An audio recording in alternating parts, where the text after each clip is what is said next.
The sky was gray, the wind howled like a dying animal. Snow fell hard, covering the ground in thick white layers. On a frozen alien planet, death came with silence and cold. She walked through the storm, holding her baby close to her chest. Her thin arms trembled. Her legs were weak. Her skin, once soft and pink, had turned pale and blue. Her name was Leary. Once, she lived in a warm village with other aliens like her. But after her mate died in a mining accident, everything changed. The villagers called her bad luck. They said her child was a burden. One morning, they pushed her out of the village gates. "You can't feed yourself," the elder said coldly. "Why should we feed you?" Now she was alone, with nothing but her baby and a thin blanket wrapped around his tiny body. "I'm sorry," she whispered to the child. "I tried. I really tried." Her feet sank into the snow. The wind slapped her face. Her eyes stung. She hadn't eaten. In 2 days, her milk had stopped. Her baby cried weakly, no longer loud, just soft, broken sounds. She looked around. Nothing but white dot, no food. No shelter. No hope. A tree stood alone in the distance, its black branches shaking in the wind. She used her last bit of strength to crawl toward it. Under the tree, she sat down. She took off her thin coat and wrapped it around her baby. Her lips were cracked. Her fingers numb. "I love you," she whispered. She kissed her baby's forehead and pulled him close. Then she closed her eyes. The snow kept falling. The wind screamed. All went quiet. Minutes passed. Maybe hours. Suddenly, a crunch. Boots. Heavy footsteps in the snow. A shadow moved. Through the storm, tall, broad, human. He wore an old military coat, covered in frost. A large rifle was strapped to his back. His face was covered with a scarf, but his eyes were sharp, scanning everything. He stopped when he saw them. The woman wasn't moving. The baby was barely breathing. He knelt beside her and gently touched her shoulder. "Hey," he said. His voice was deep and calm. "You alive?" No answer. He checked the baby, skin cold, breathing weak. "But alive." He touched the woman's neck. A faint pulse. "Damn." He took off his coat and wrapped it around both of them. He picked them up easily, like lifting feathers, and turned back the way he came. The snow tried to stop him. The cold tried to bite him. But he kept walking, step after step, through the storm. 20 minutes later, he entered a cave hidden behind a cliff. Inside was an old shelter, half-buried human tech from the old wars. The heater still worked. The fire pit was warm. Lights flickered gently. He placed the woman and child near the heater. He poured water into a small cup, warmed it, and gently dropped a few drops into the baby's mouth. The child coughed, then gave a soft, weak cry. "Good," the man said quietly. "You're not done yet, little guy." He gently removed the wet snow from the woman's face and hands. He placed a heating patch on her chest. Her body shivered. Then her eyes blinked open. Light hurt her. Warmth felt strange. Then she saw him, a human. Her heart raced. She tried to move back, but she was too weak. "Easy," the man said. "You're safe." She looked around. Warm walls. Firelight. Her baby. Her baby was breathing. She reached for him, panicked. "My child. He's fine," the man said. "I gave him water." She stared at him. No one had helped her before. No one had touched her kindly since her mate died. "Why?" she asked, her voice hoarse. "Why help me?" The man looked at her for a long moment. Then he said, "Because no one helped me either." He stood and walked to the fire. She stared at his back. Who was this human? Why was he here? But the warmth wrapped around her like a blanket. Her baby sighed in his sleep, for the first time in days. She didn't feel cold. For the first time in her life, someone had chosen to save her. She didn't even know his name, but she would never forget the moment she woke up. Not to death, but to a human's warmth. She woke up again. Not to pain, not to cold, but to the strange sound of something. Sizzling. It was coming from the fire. A metal plate sat over the flames. Pieces of meat were cooking. The smell filled the air. Her stomach growled so loudly, it made the man turn his head. "You're awake," he said. He was sitting across the fire, sharpening a long knife with calm hands. His rifle rested beside him. His coat hung on a metal hook, drying near the heater. She blinked at him. He was human, no doubt, but not like the ones she'd seen in old war records. He was younger, strong. His skin was sun-marked. His eyes were sharp, but tired, like someone who had seen too much. He stood up slowly and walked over. She flinched. He stopped. "I'm not here to hurt you," he said gently. "If I wanted to, I wouldn't have carried you through that storm." He knelt beside her, holding out a small metal cup. "Warm water. Drink slowly." Her fingers shook as she took the cup. Her lips touched the edge. The heat surprised her. She drank it all, and the warmth flowed through her like light in a cave. "My baby," she whispered. He moved aside. Her child was sleeping in a bundle near the fire, wrapped in layers of cloth and padding. "He cried a lot at first," the man said, "but he's strong. Just like his mother." She looked at the child. Then at the man. "Why are you here?" she asked. "There are no humans left on this planet." "There aren't supposed to be," he replied, sitting back down. "But here I am." He tossed a small piece of meat onto a plate and placed it beside her. She stared at it. "Eat," he said. "You're no good to your child if you starve." She took a bite. It was dry, salty, but the best thing she'd tasted in weeks. She swallowed hard. "What's your name, Jax?"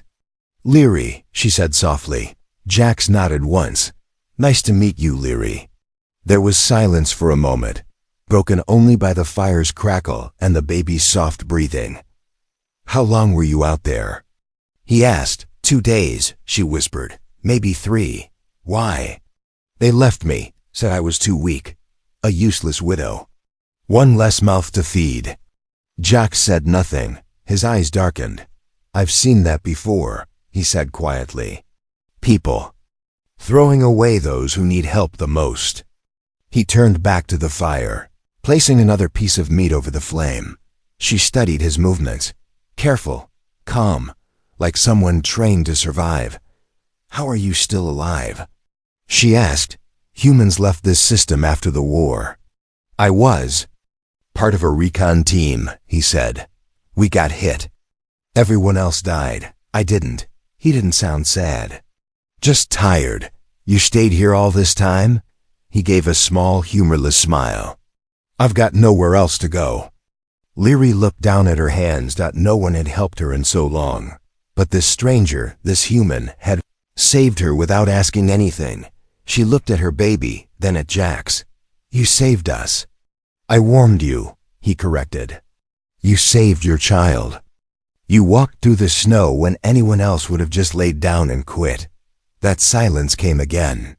But it was different this time. Softer. Like maybe the cold outside had finally stopped reaching inside. Leary reached for her child and pulled him close. She looked at Jax again. "You have warm hands," she said, her voice almost a whisper. Jax raised an eyebrow. "That so? They didn't feel like a stranger's hands. They felt like someone who didn't want me to die." He looked away, clearing his throat. "Don't get used to comfort. This planet doesn't give much of it." But she saw it the way his hand rested near the child. Protective, careful. Outside, the storm began to fade. But inside the cave, something else had started. Not just warmth. Trust. And trust was more rare than heat. The cave was quiet. Too quiet.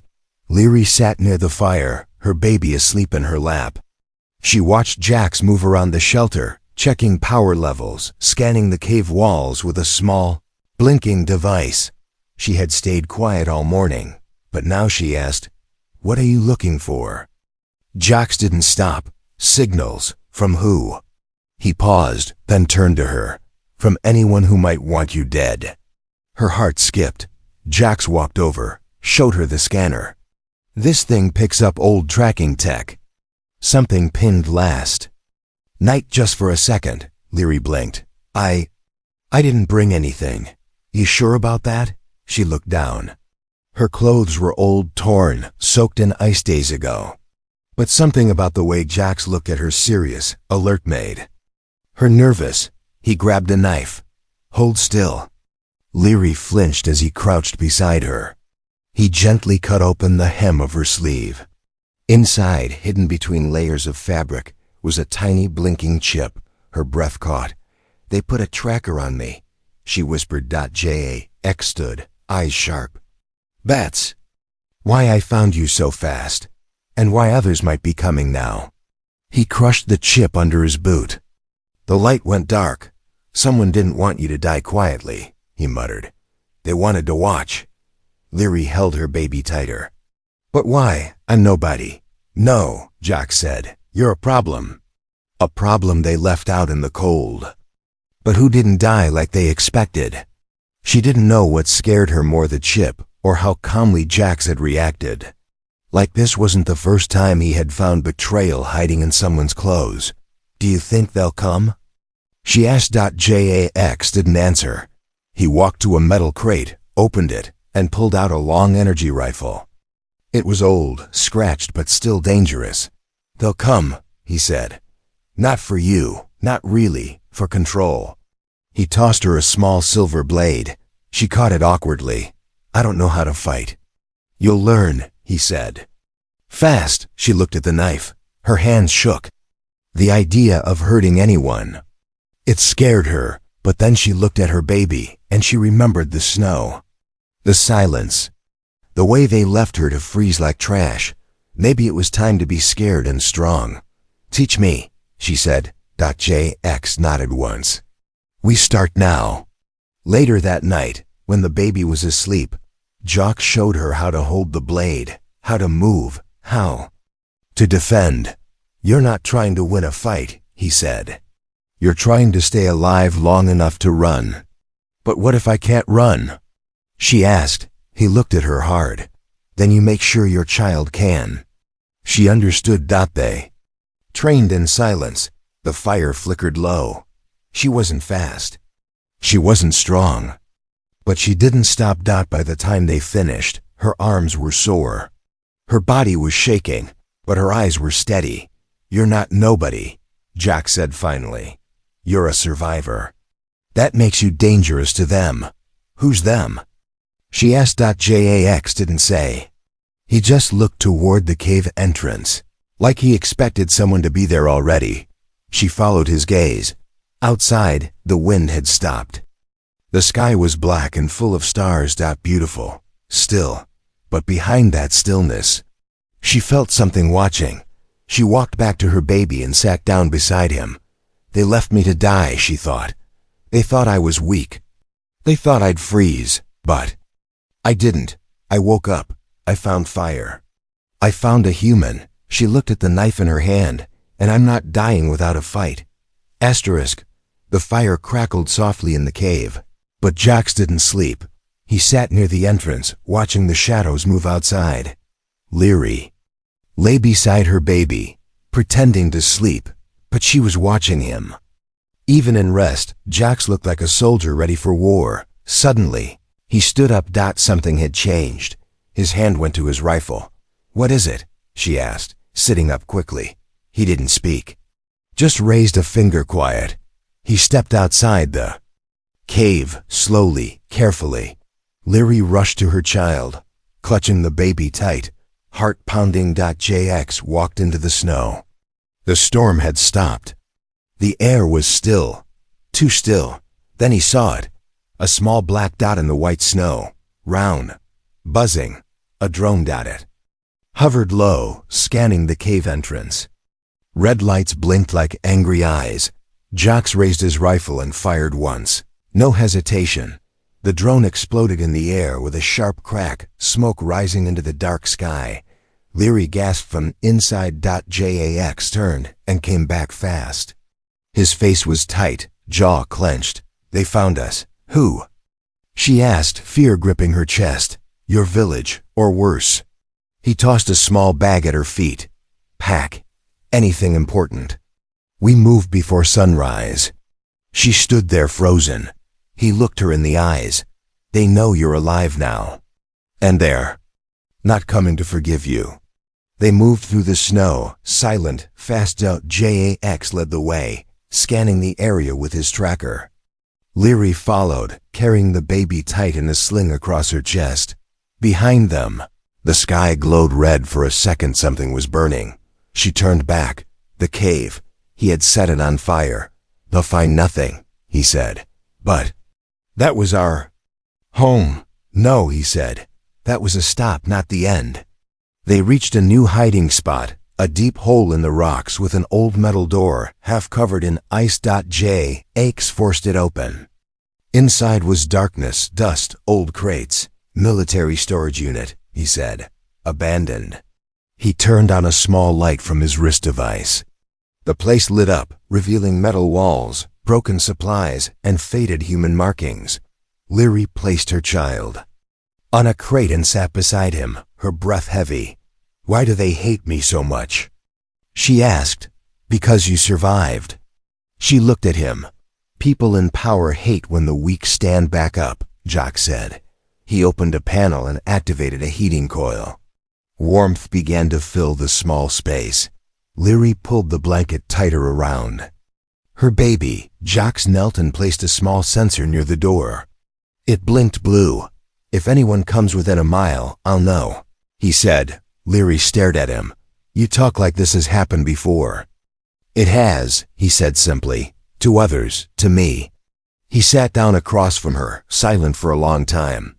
Then he spoke again, voice low. I was left behind once, not by enemies, by my own people. Leary's eyes widened. You? He nodded. I was injured, slowed them down, so they made a choice. They left you to die. Yeah, but I didn't. He looked at her, eyes hard. Just like you. The heater hummed. The baby made a small noise in his sleep. Leary stared at Jax, not with fear, but with something new. Respect. He wasn't just a soldier. He was like her. Someone who wasn't supposed to live, but did. Someone the cold couldn't kill. And now they were both being hunted. She looked at the knife still tied to her waist. If they come, she said, I'll fight. Jax smiled faintly. You'll do more than that. He leaned back, watching the door. The fire was gone, but the warning had been sent. They knew she was alive. And soon, they'd come to finish what the cold could not. The village bonfire burned high that night, not for warmth, but for pride. The elders stood in a circle, wearing thick coats lined with fur from creatures long hunted into silence. They spoke with cold voices. She was supposed to die. She was weak, a mouth we couldn't feed. She left. Now someone says she's alive? Yes, the chief growled. His one good eye burned with anger. The drone picked up a heat signature.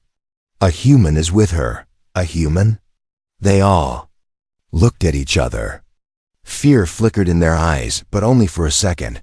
She's not just alive, the chief said. She's dangerous now. She makes us look like monsters. Another elder spat into the fire. Then we finish what the cold couldn't. At the edge of the village, a group of hunters prepared. Tall, armored, their faces hidden behind masks. Each carried shock spears, plasma blasters, and binding rope. She has a child, one said. Then we break her spirit before we break her body.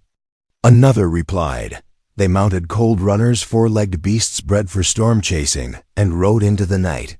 Red lights blinking in the dark behind them. Far away, deep in the storage cave, Leary felt something. A tight pull in her chest. A pressure in her bones. She couldn't sleep. She sat awake, knife in hand, staring at the door. Her baby lay safely beside her, wrapped in layers. Jax checked his gear. A new rifle over his shoulder. A strange device on his wrist blinking slowly. They'll come soon, he said. She didn't ask how he knew. She believed him now. She believed everything. They called me dead, she whispered. They looked me in the eyes and still left me to freeze. She stood slowly. Her legs were steadier now. Her hands stronger. I won't go back, she said. You won't, Jacques replied. Will you help me fight? Jacques looked up. No. She blinked. What? I won't help you fight, he said again. But I'll fight beside you. Something shifted inside her. For the first time in her life, she wasn't under someone. She was beside someone. She was an equal now. That morning, the alarm blinked. Red dot movement detected. Jax looked at her. It's time. They both stood, leery. Kissed her child's forehead and placed it inside a small heat pod Jacques had fixed. He would stay hidden safe.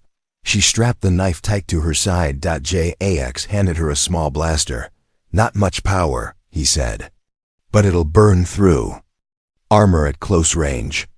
I'll aim for the heart, she replied. He gave a tight nod, proud. Outside, snow crunched. Voices shouted. Then a loud voice called, Leery of the frost blood, come out. You are claimed by the village. Return the child and surrender. She stepped toward the door. No, she said calmly. You left me.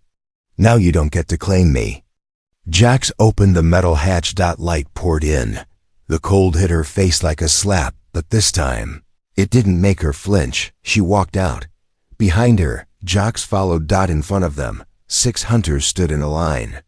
The village chief was with them, seated on a tall beast. So it's true, the chief said. You breathe. I do more than breathe, she said. I survived. You shamed your people. No, you shamed them. I just lived. His face twisted in anger.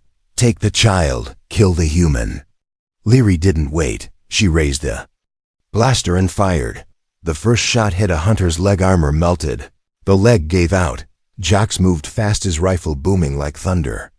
One hunter fell backward, stunned. The snow exploded around them. Leary rolled behind a rock, heart pounding, breath short, but she wasn't running.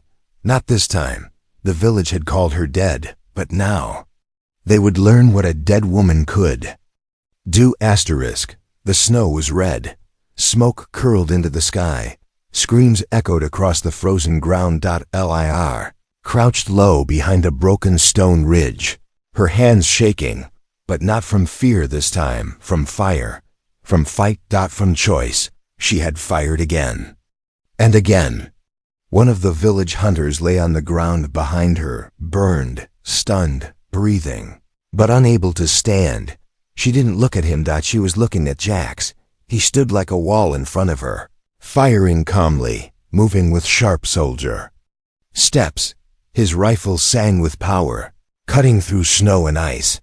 She wasn't watching him because she needed saving. She was watching to learn.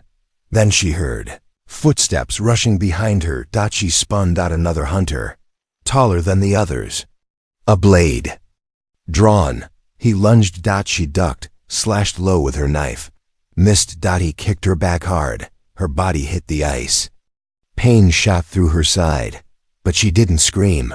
She gritted her teeth, rolled, and grabbed her blaster. Before the hunter could swing again, she fired. The shot hit his chest. He fell back, stunned, shaking on the ground.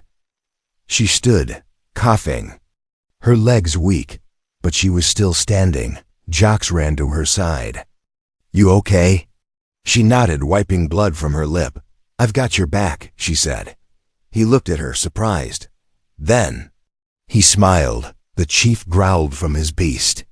You dare raise weapons against your own? You're not my own. Leary shouted back. You left me to rot like garbage. You don't own me. You don't own my child. Your child belongs to the village. No, she said. He belongs to the future. The chief lifted his blaster. Then neither of you will live to see it. He fired, but Jacques was faster. He jumped in front of her, a shield sparking to life from his wrist. The blast hit, but the shield held.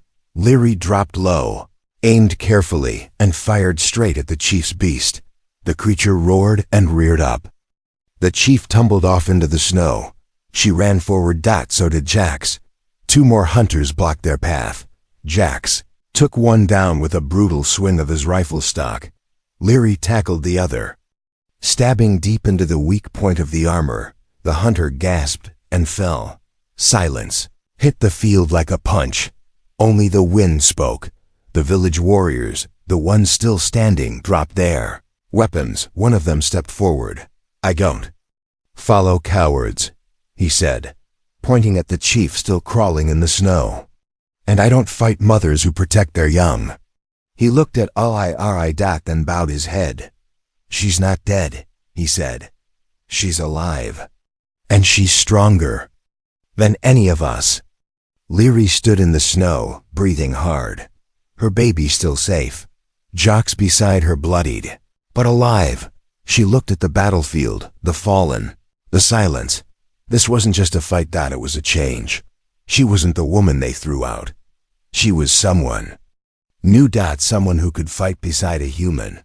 Someone who could make a village bow its head. Someone who could survive the cold. The snow had melted, not all of it, but just enough to show the ground. Again, brown dirt, stone, tiny green shoots pushing through the cold. Life. Real life. Leary stood at the edge of a cliff, her child on her hip. The sun peeked out for the first time in weeks, golden and gentle. Behind her, Jax worked on the outpost they had found, an old human structure hidden deep in the hills. It had been dead and dark when they arrived. Now, it had power, heat, light, a home. She turned and looked at him. He was covered in dust, sleeves rolled up, fixing an old antenna. His movements were quiet, patient. Not rushed like a soldier anymore. Like someone building a life. He caught her staring and raised an eyebrow. "What?" She smiled. "You've been fixing that antenna for 2 hours. It'll call no one," he said. "But it makes the kid laugh." As if on cue, the child giggled. Jax looked at him and smiled, a real smile. Not the small guarded ones he wore before. The boy had started to walk 2 days ago. His first step was toward Jax. Leary never forgot that moment. "Why did you stay?" she asked suddenly. "You could have left after the battle." "Gone anywhere." Jax stood and looked at her. His answer was simple. "Because you didn't leave me." She blinked. "I was supposed to be alone," he said. "A ghost. A lost soldier. But then I saw you in that snow. And you looked the way I felt inside. Frozen?" "No," he said. "Forgotten." She stepped closer. "We remember each other now." He nodded. "And that's enough." That night, they sat by a new fire. Not a survival fire, a peaceful one. The child slept between them, wrapped in warm cloth, his tiny hand gripping Leary's finger. She watched Jax carefully as he stared into the flames. "You think anyone else is out there?" she asked. "Maybe," he said. "Maybe other forgotten people, other broken ones. Will they find us?" "If they do," he said softly, "they'll find a home." Leary leaned back, staring at the stars. No ships, no noise. Just stars and fire, she remembered. The tree. The moment she had closed her eyes, ready to die. And now. This. Not just warmth. Not just food. Family. The next morning, she carved something into the outpost wall with her blade. Just 3 words, words not written in her village's language, words she had learned from the one person who chose not to leave her behind. "We are chosen."